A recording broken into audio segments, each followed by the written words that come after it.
대법원 2026년 5월 20일 선고 2023-287663 판결 사건명 부당 이득금 1.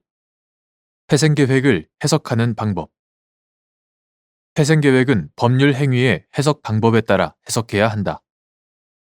회생계획 문헌의 의미를 합리적으로 해석하되 문헌의 의미가 명확하지 않은 경우에는 문헌의 형식과 내용, 회생계획안 작성 경위, 회생 절차 이해관계인들의 진정한 의사 등을 종합적으로 고려하여 논리와 경험의 법칙, 사회 일반의 상식과 거래의 통념에 따라 합리적으로 해석해야 한다. 2. 회생계획 인가의 결정이 있는 경우 채무자 회생 및 파산에 관한 법률 제252조 제1항에 따른 회생 채권자 등의 권리 변경의 효력 채무자 회생 및 파산에 관한 법률 이하 채무자 회생법이라 한다. 채무자 회생법 제252조 제1항은 회생계획 인가의 결정이 있는 때에는 회생 채권자, 회생 담보권자, 주주, 지분권자의 권리는 회생계획에 따라 변경된다 라고 규정하고 있다. 여기서 권리 변경이란 회생계획 인가의 결정에 의하여 회생 채권자 등의 권리가 그 회생계획의 내용대로 실체적으로 변경되는 것을 말한다.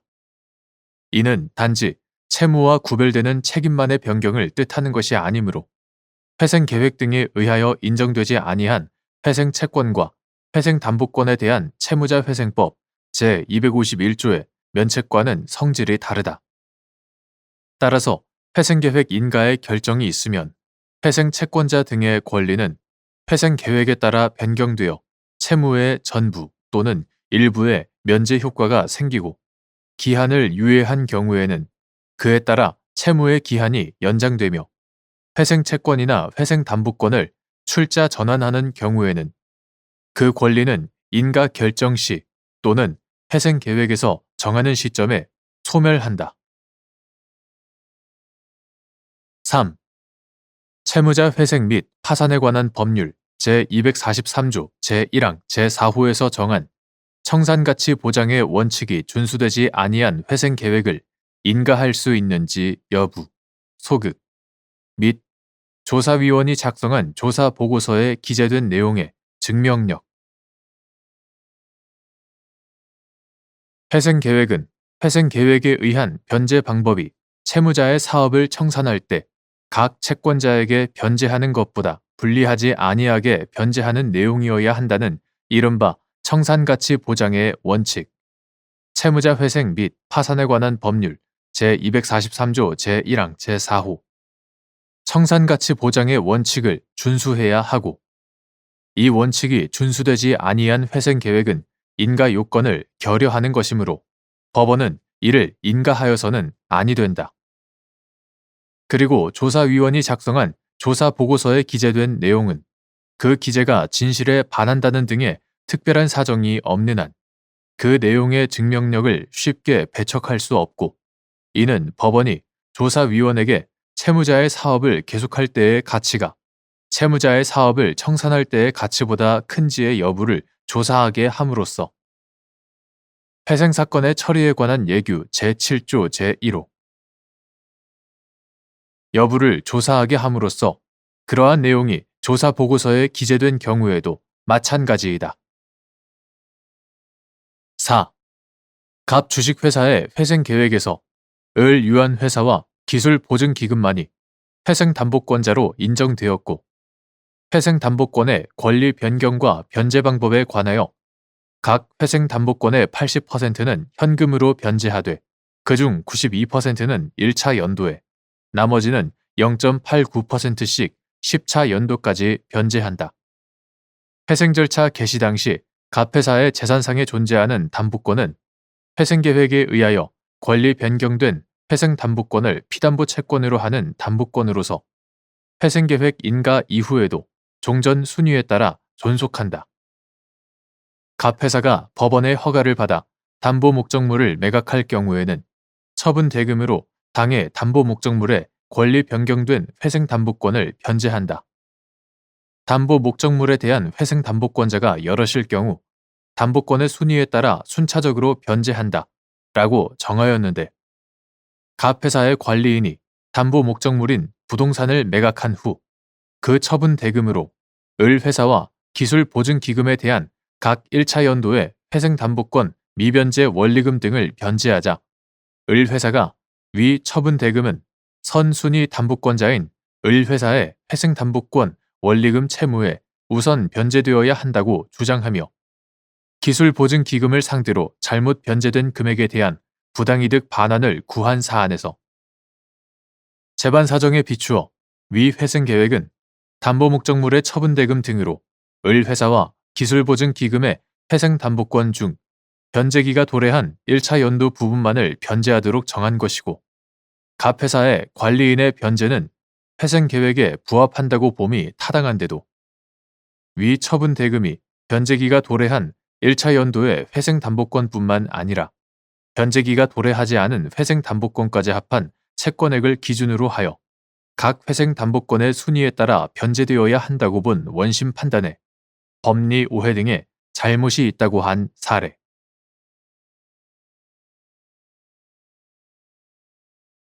대법원 2026년 5월 20일 선고 2025-210-073 판결. 사건명 부당이득금. 1. 사해행위 이후에 채권을 취득한 채권자가 사해행위 취소 및 원상회복의 효력을 받는 채권자에 포함되는지 여부. 소극.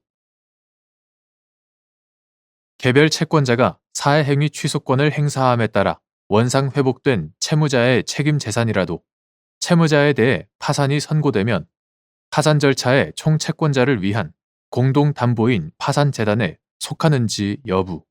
적극.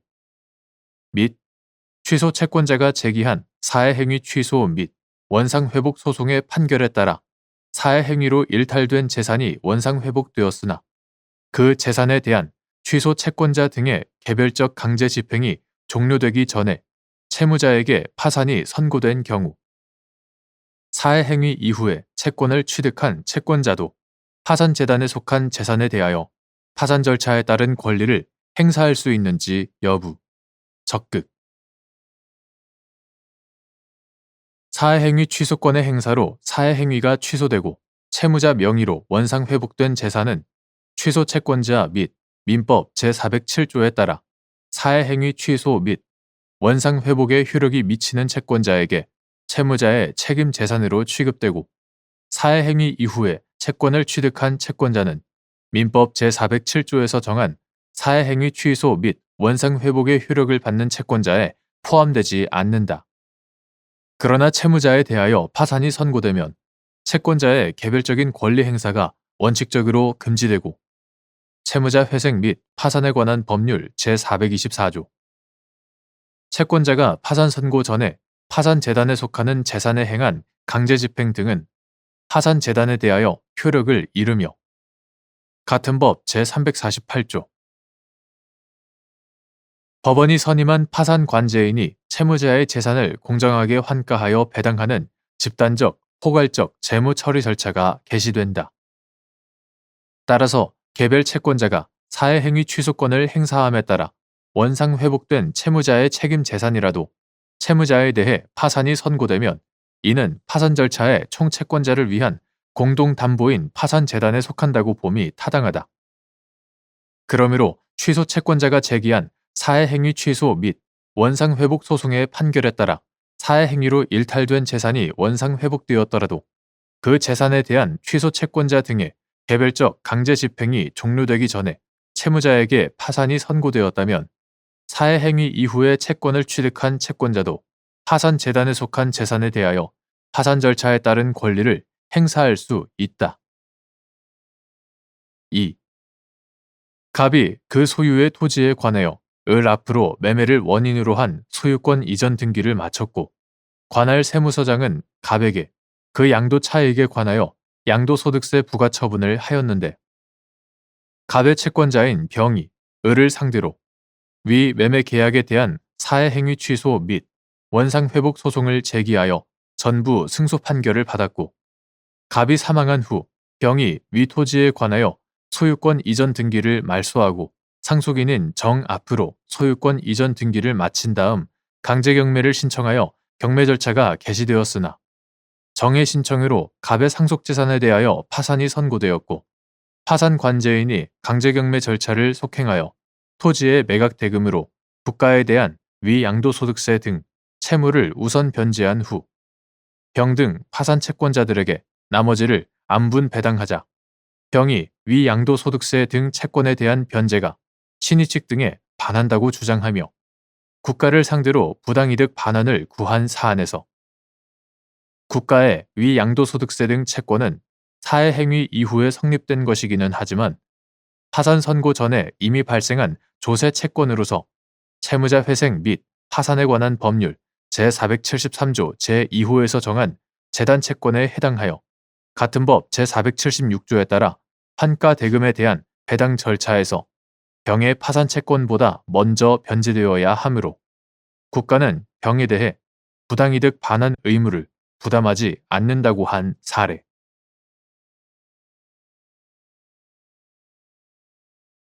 대법원 2026년 5월 21일 선고 2018-296229 전원 합의체 판결. 사건명 단체 교섭 청구의 소.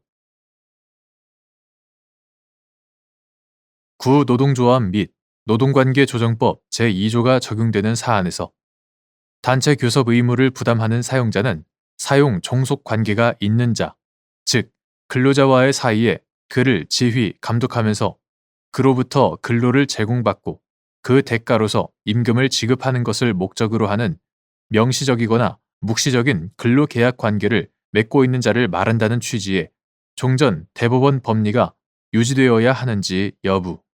적극. 다수 의견. 가. 노동조합 및 노동관계조정법 이하 노동조합법이라 한다. 노동조합법 제2조 제2호는 사용자라 함은 사업주, 사업의 경영 담당자 또는 그 사업의 근로자에 관한 사항에 대하여 사업주를 위하여 행동하는 자를 말한다 라고 규정하고 있었는데, 2025년 9월 9일 법률 제21045호로 개정되면서 같은 호에 이 경우 근로계약 체결 당사자가 아니더라도 근로자의 근로조건에 대하여 실질적이고 구체적으로 지배, 결정할 수 있는 지위에 있는 자도 그 범위에 있어서는 사용자로 본다라는 후문이 추가되었다.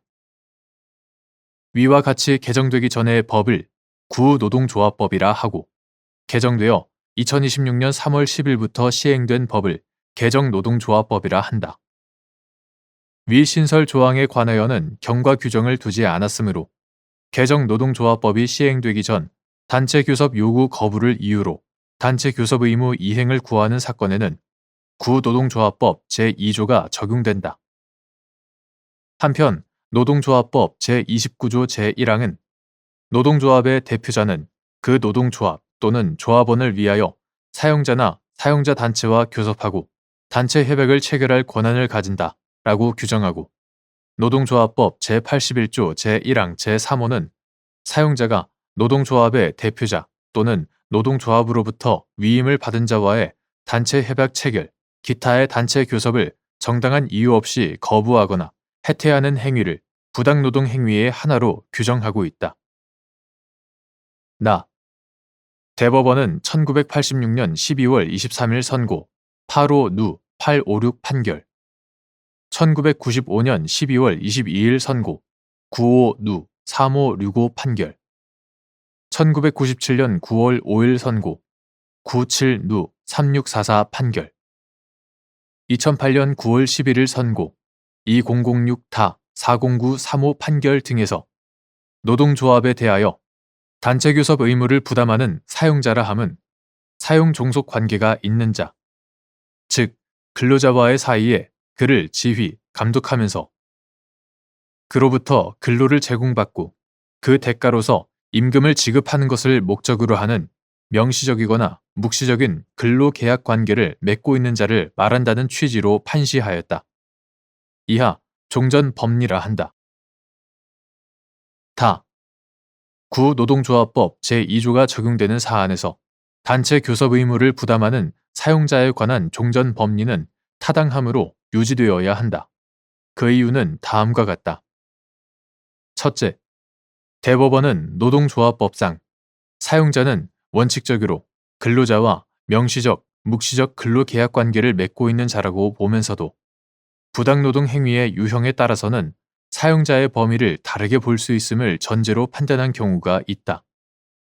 대법원은 지배, 개입의 부당노동 행위, 노동조합법 제81조 제1항 제4호 대법원은 지배, 개입의 부당노동 행위에 관하여는 근로자의 기본적인 노동 조건 등에 관하여 그 근로자를 고용한 사업주로서의 권한과 책임을 일정 부분 담당하고 있다고 볼 정도로 실질적이고 구체적으로 지배 결정할 수 있는 지위에 있는 자도 사용자에 해당한다고 보아 사내 하청업체 소속 근로자들의 노동조합 활동에 대한 원청회사의 지배, 개입의 부당노동행위 성립을 인정하였다. 반면 사내 하청업체 소속 근로자들에 대한 원청회사의 불이익 취급의 부당노동행위, 노동조합법 제81조 제1항 제1호 불이익 취급의 부당노동행위 성립이 문제된 사안에서는 근로자와의 사이에 묵시적 근로계약 관계가 성립해야 사용자라고 볼 수 있다고 판단하였다. 둘째, 지배 개입의 부당노동 행위의 경우 근로자와 직접 근로계약 등을 체결하지 않았어도 근로자의 기본적인 노동 조건에 관하여 실질적이고 구체적으로 지배, 결정할 수 있는 지위에 있는 자가 지배 개입이라는 사실적 행위를 통해 노동 3권을 침해할 수 있으므로 대법원은 노동 3권에 대한 침해를 예방, 제거하는 부당노동 행위 제도의 관점에서 지배, 개입의 부당노동 행위에 관한 사용자 개념을 확대한 것이다. 반면 단체 교섭 거부의 부당노동 행위, 노동조합법 제81조 제1항 제3호 단체 교섭 거부의 부당노동 행위의 경우 단체 교섭은 근로계약 등 계약 관계에 관한 근로조건의 유지, 개선 등을 위한 단체 협약의 체결을 전제로 하는 것이므로 단체 교섭 의무를 부담하는 사용자의 범위는 근로자와 사용자 사이의 개별 근로계약 관계의 존재 여부와 밀접한 관련성을 가질 수밖에 없다. 이러한 점을 고려하면 원청 회사가 사내 하청업체 소속 근로자들의 노동조합에 대하여 지배, 개입하지 않을 의무 등 소극적 의무를 부담하는 것을 넘어서 적극적으로 단체 협약의 체결을 위해 단체 교섭에 응할 의무까지 부담한다고 해석하는 것에는 신중할 필요가 있다. 따라서 구노동조합법 제2조 제2호의 문헌상으로는 노동조합법에서 규정한 모든 사용자 개념에 근로계약 체결 당사자가 아니더라도 근로자의 근로조건에 대하여 실질적이고 구체적으로 지배, 결정할 수 있는 지위에 있는 자까지 포함된다고 해석하기는 어렵다. 셋째, 더구나 노동조합법 제90조는 부당노동 행위를 한 사람을 2년 이하의 징역 또는 2천만 원 이하의 벌금으로 형사처벌하도록 정하고 있고 단체 교섭 거부의 부당노동 행위 구성 요건에 단체 교섭 의무를 부담하는 사용자일 것이 포함되므로 죄형 법정주의 원칙상 단체 교섭 의무를 부담하는 사용자의 개념과 관련하여 구노동조합법 제2조를 엄격하게 해석할 필요도 있다. 넷째, 최근 노동조합법의 개정 내용과 경위를 보더라도 개정 이후에 근로자의 근로조건에 대하여 실질적이고 구체적으로 지배 결정할 수 있는 지위에 있는 자도 사용자에 포함하여 노동 3권이 실효적으로 보장될 수 있도록 한다고 되어 있으므로 입법자는 대법원의 종전 법리를 존중하는 전제에서 사용자 개념을 확대하기 위해 제2조 제2호 후문을 추가하는 내용으로 입법적 결단을 하여 법을 개정한 것이 분명하다. 다섯째, 사법의 본질은 구체적 사건의 권리 구제를 목적으로 하므로 구체적 사건과 무관한 추상적 법리를 선언할 수는 없다. 법원은 위와 같은 입법적 결단과 경과 규정을 두지 않은 입법자의 의사를 존중하여 향후 개정 노동조합법이 적용되는 구체적인 사건에서 노동 3권의 실효적 보장이라는 입법 목적에 맞게 근로자의 근로조건에 대하여 실질적이고 구체적으로 지배, 결정할 수 있는 지위에 있는 자의 개념을 해석하면 충분하다. 그럼에도 구노동조합법 제2조가 적용되는 단체교섭 사안에 관하여 종전 법리를 변경하여 개정 노동조합법의 규정과 실질적으로 유사한 내용의 법리를 창설하고 적용하려는 시도는 적절하다고 볼 수 없다. 대법관 이흥구, 대법관 오경미, 대법관 신숙희, 대법관 마용주의 반대 의견. 가. 구노동조합법 제2조 제2호를 포함하여 구노동조합법상의 사용자란 기본적으로 노동조합법상 근로자와 명시적, 묵시적 근로계약 관계를 맺고 있는 사람뿐 아니라 그 밖에 노무 제공 계약을 체결한 계약의 상대방을 말하지만 여기에 한정되지 않는다.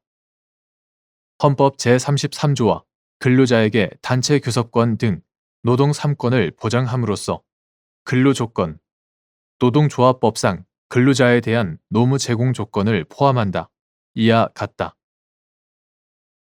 근로조건의 유지, 개선과 근로자의 경제적, 사회적 지위의 향상을 도모하려는 구노동조합법의 입법 취지에 비추어 보면 그러한 계약관계가 없더라도 사업을 도급 등에 의하여 행하는 자가 자신의 사업장 안에서 근로의 전부 또는 일부를 제공하는 수급인의 근로자, 수급인과 근로계약 등 노무 제공 계약을 체결한 사람으로서 노동조합법상 근로자에 해당하는 사람을 포함한다. 이하 수급 근로자라 한다. 수급 근로자의 근로조건에 관하여 실질적이고 구체적으로 지배, 결정할 수 있는 지위에 있다면 그는 특별한 사정이 없는 한 수급 근로자의 노동조합에 대해 단체 교섭 의무를 부담하는 구노동조합법상 사용자에 해당한다.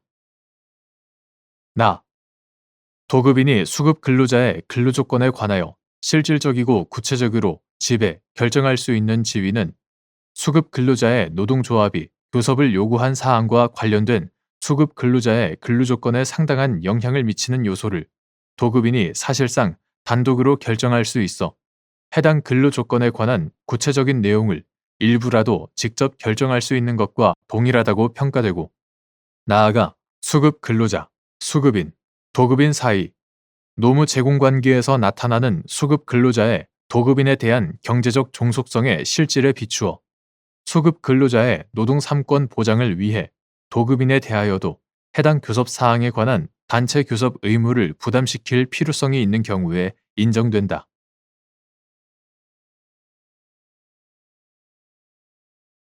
대법원 2026년 5월 29일 선고 2024다 208261 판결 사건명 유류분 반환 1. 구민법 제1118조가 기여분에 관한 제1008조의 2를 유류분에 준용하는 규정을 두고 있지 않은 것에 대하여 헌법재판소가 헌법 불합치를 선언하면서 잠정 적용을 명한 결정과 관련하여 구민법 제1118조 가운데 위 결정에 따라 잠정 적용되는 부분 및 적용 중지되는 부분 기여분에 관한 민법 제1008조의 1을 유류분에 준용하는 규정을 두고 있지 않은 부분 구민법 2026년 3월 17일 법률 제21454호로 개정되기 전의 것 구민법 제1118조 이하 구법 조항이라 한다. 구법 조항은 대습 상속에 관한 제1001조 및 제1010조 그리고 공동상속인 중 특별 수익자의 상속분에 관한 제1008조를 유류분에 준용한다고 규정하고 있을 뿐 기여분에 관한 제1008조의 1을 유류분에 준용하는 규정을 두고 있지 아니하였다. 헌법재판소는 2024년 4월 25일 선고 2020 헌가 4등 전원재판부 결정에서 구법 조항이 기여분에 관한 민법 제1008조의 2를 유류분에 준용하는 규정을 두고 있지 않은 것은 피상속인을 오랜 기간 부양하거나 상속 재산 형성에 기여한 기여 상속인이 기여의 대가로 받은 증여 재산을 비기여 상속인에게 반환하여야 하는 부당한 상황을 발생시키고 기여 상속인에게 보상을 하려고 한 피상속인의 의사를 부정하는 불합리한 결과를 초래하는 등 현저히 불합리하므로 기본권 제한 입법의 한계를 일탈하여 헌법에 위반된다는 이유를 들어 구법조항에 대하여 헌법 불합치를 선언하면서 구법조항은 2025년 12월 31일을 시한으로 입법자가 개정할 때까지 계속 적용된다고 결정하였다. 위 헌법 불합치 결정에 나타난 구법조항의 위헌성, 구법조항에 대한 헌법 불합치 결정 및 잠정 적용의 이유 등에 의하면 헌법재판소가 구법조항의 위헌성을 확인하였음에도 불구하고 일정 시한까지 구법조항의 계속 적용을 명한 것은 유류분 제도를 시행하기 위한 최소한의 법적 근거를 계속 유지할 필요성 때문이지 구법조항에 의하여 기여분과 유류분이 단절되어 기여 상속인의 정당한 이익이 침해됨에 따른 기본권 침해 상태를 개선 입법 시행 시까지 계속 유지하기 위한 것으로 볼 수는 없다. 따라서 위 헌법 불합치 결정에서 구법조항의 계속 적용을 명한 부분의 효력은 대습 상속에 관한 제1001조 및 제1010조, 그리고 공동상속인 중 특별수익자의 상속분에 관한 제1008조를 유류분에 준용하는 부분에만 미친다. 즉, 구법조항 가운데 기여분에 관한 민법 제1008조의 1을 유류분에 준용하는 규정을 두고 있지 않은 부분은 적용중지 상태에 있다고 보아야 한다. 2. 구민법 제1118조에 대한 헌법 불합치 결정의 소급표가 헌법 불합치 결정을 하게 된 당해 사건 및 헌법 불합치 결정 당시에 위헌 재청 신청은 하지 않았더라도 위 조항이 재판의 전제가 되어 법원에 계속 중인 사건에 대하여 미치는지 여부, 적극. 구민법 2026년 3월 17일 법률 제21454호로 개정되기 전의 것. 구민법 제1118조 이하 구법조항이라 한다. 구법조항에 대한 헌법 불합치 결정에 따라 2026년 3월 17일 법률 제21454호로 개정된 민법은 제1008조 단서를 신설하여 공동상속인이 피상속인으로부터 받은 증여나 유증이 상당한 기간, 동거, 간호, 그 밖의 방법으로 피상속인을 특별히 부양하거나 피상속인의 재산의 유지 또는 증가에 특별히 기여한 데 대한 보상으로 행하여진 때에는 기여에 상응하는 범위에서 특별 수익에서 제외하도록 규정하고 이하 신법조항이라 한다. 민법 제1008조를 유류분에 준용하는 제1118조에 따라 위와 같은 보상적 증여, 유증을 유류분 산정의 기초가 되는 재산에서도 제외하도록 하였다. 한편 민법 부칙 2026년 3월 17일 민법 부칙 제2조는 신법 조항을 2024년 4월 25일 이후 상속이 개시되는 경우에 대해서도 적용한다고 규정함으로써 위 헌법 불합치 결정 선고일 이후 상속이 개시된 경우부터 신법 조항이 소급 적용되게 되었다. 어떠한 법률 조항에 대하여 헌법재판소가 헌법 불합치 결정을 하여 입법자에게 그 법률 조항을 합헌적으로 개정 또는 폐지하는 임무를 입법자의 형성 재량에 맡긴 이상 그 개선 입법의 소급 적용 여부와 소급 적용의 범위는 원칙적으로 입법자의 재량에 달린 것이다. 그러나 구법 조항에 대한 위 헌법 불합치 결정의 취지나 위헌 심판에서의 구체적 규범 통제의 실효성 보장이라는 측면을 고려할 때 적어도 위 헌법 불합치 결정을 하게 된 당해 사건 및 위 헌법 불합치 결정 당시에 비록 위헌 재청 신청은 하지 아니하였더라도 구법 조항이 재판의 전제가 되어 법원에 기속 중인 사건에 대하여는 위 헌법 불합치 결정의 소급표가 미친다고 보아야 한다. 그러므로 비록 이들 사건이 민법 부칙 2026년 3월 17일 민법 부칙 제2조에서 정한 경과조치의 적용 범위에 포함되어 있지 않더라도 이들 사건에 대하여는 구법 조항이 그대로 적용될 수 없고 위헌성이 제거된 신법 조항이 적용되는 것으로 보아야 한다.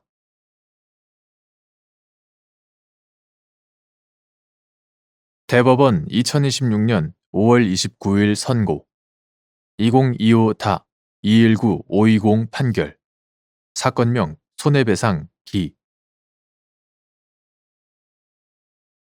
1. 민법 제756조에 사용관계가 있는지 판단하는 기준 및 위탁자가 위탁계약을 통하여 수탁자 및 그 피용자를 위탁자의 사무에 종사하게 하였고 위탁자가 이들을 실질적으로 지휘, 감독하여야 할 관계에 있는 경우 수탁자뿐만 아니라 수탁자의 피용자와 위탁자 사이에서도 민법 제756조의 사용관계가 인정될 수 있는지 여부, 적극. 민법 제756조의 사용관계는 어떤 사람이 다른 사람을 위하여 그 지휘, 감독 아래 그 의사에 따라 사무를 집행하는 관계로서 고용관계에 의하는 것이 보통이겠지만 위임, 조합, 도급, 기타 어떠한 관계라도 실질적인 지휘, 감독 관계가 있으면 충분하고 이러한 지휘, 감독 관계는 실제로 지휘, 감독하고 있느냐의 여부에 의하여 결정되는 것이 아니라 객관적으로 지휘, 감독을 하여야 할 관계에 있느냐의 여부에 따라 결정된다. 따라서 위탁자가 위탁 계약을 통하여 수탁자 및 그 피용자를 위탁자의 사무에 종사하게 하였고 위탁자가 이들을 실질적으로 지휘, 감독하여야 할 관계에 있는 경우 수탁자뿐만 아니라 수탁자의 피용자와 위탁자 사이에서도 민법 제756조의 사용관계가 인정될 수 있다. 2. 갑 지방자치단체가 다함께 돌봄센터를 설치하면서 을 비영리 민간단체와 위탁 계약을 체결하여 다함께 돌봄센터의 운영을 위탁하였는데 을 단체의 피용자인 돌봄교사 병이 수업 중 정을 성추행하였고 이에 정과 부모들이 갑 지방자치단체를 상대로 민법 제756조에 따른 손해배상을 구한 사안에서 다함께 돌봄센터를 설치하여 그 운영을 위탁한 갑 지방자치단체는 자신의 활동 영역을 확장한 것에 상응하는 지휘, 감독을 하여야 하므로 객관적으로 을 단체 및 소속 돌봄교사의 사무 집행을 실질적으로 지휘, 감독하여야 할 관계에 있었다고 봄이 타당하다고 한 사례.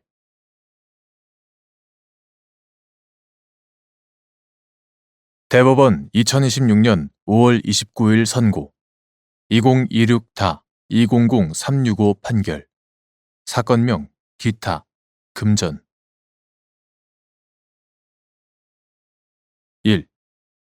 소액 사건에 관한 상고 이유 중 대법원의 판례에 상반되는 판단을 한 때의 요건을 갖추지 않았지만 대법원이 법령의 해석, 적용에 관하여 판단할 수 있는 경우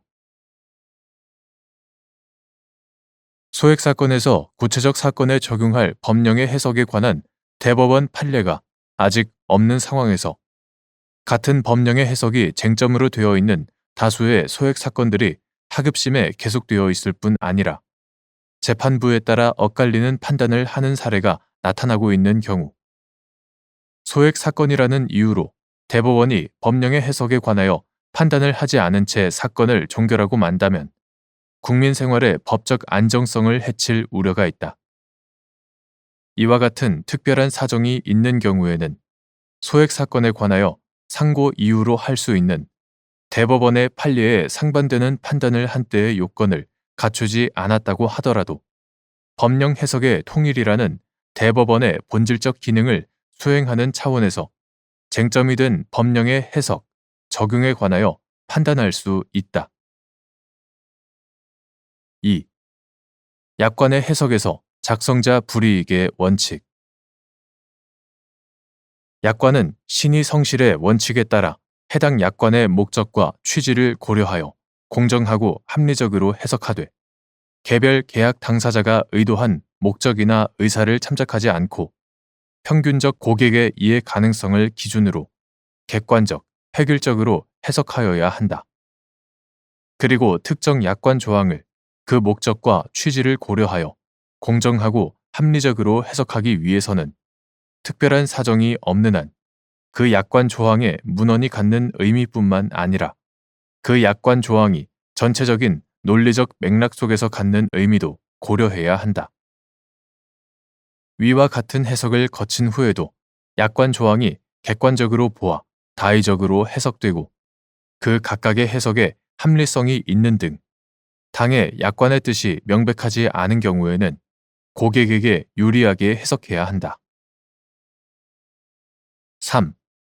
갑 등이 임대인과 임대차 계약을 체결한 후 주택도시보증공사와 전세보증금 반환보증 계약을 체결하였고 위 보증 계약의 약관에서는 주택도시보증공사는 보증채무 이행 청구 접수일로부터 1개월, 주택도시보증공사가 서류 보완을 요청한 경우에는 보완 완료일로부터 1개월, 보증채무 이행 청구 접수일로부터 1개월 이내에 보증 금액을 지급한다고 정하였는데 갑 등이 임대차 계약 종료 후에도 임대인으로부터 보증금을 반환받지 못하자 주택도시보증공사에 보증채무 이행을 청구하였으나 주택도시보증공사는 이행 청구 접수일로부터 1개월이 지난 후 갑 등에게 서류 보완을 요청하여 그 보완이 완료된 후 보증금을 지급하였고 이에 갑 등이 주택도시보증공사를 상대로 이행 청구 접수일로부터